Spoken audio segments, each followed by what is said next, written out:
অবশেষে বাংলাদেশে আনুষ্ঠানিকভাবে চালু হতে যাচ্ছে গুগলের ডিজিটাল পেমেন্ট সেবা গুগল পে। আপনার মোবাইল ফোনটাই এখন হয়ে উঠবে ডিজিটাল ওয়ালেট। কিভাবে জানুন আজকের ভিডিওতে। সংশ্লিষ্ট সূত্রের তথ্য অনুযায়ী আগামী 1 মাসের মধ্যেই বাংলাদেশে শুরু হচ্ছে গুগল পে এর কার্যক্রম। প্রাথমিকভাবে সিটি ব্যাংকের গ্রাহকরা ও তাদের ভিসা ও মাস্টার কার্ড গুগল ওয়ালেটের সাথে যুক্ত করতে পারবেন এবং এনএফসি সাপোর্টেড পিওএস টার্মিনালে মোবাইল ফোন ট্যাপ পে করেই পেমেন্ট করতে পারবেন।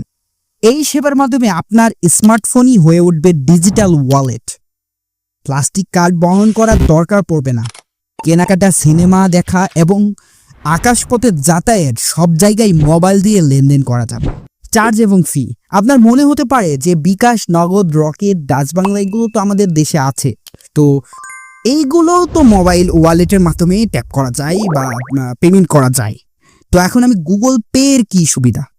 গুগল পে এর সুবিধা অনেক। আপনি ওটা কিউআর স্ক্যান না করে সরাসরি কিন্তু আপনি পেমেন্ট করতে পারবেন এবং আপনার চার্জ ফি থেকেও এখানে কিন্তু আপনি সাশ্রয়ী, কারণ গুগল পে সাধারণত কোনো লেনদেন চার্জ করে না। ভিডিওটি ভালো লাগলে একটা লাইক দিন, বন্ধুদের সাথে শেয়ার করুন, আর চ্যানেলে নতুন হয়ে থাকলে সাবস্ক্রাইব করতে ভুলবেন না। আল্লাহ হাফেজ।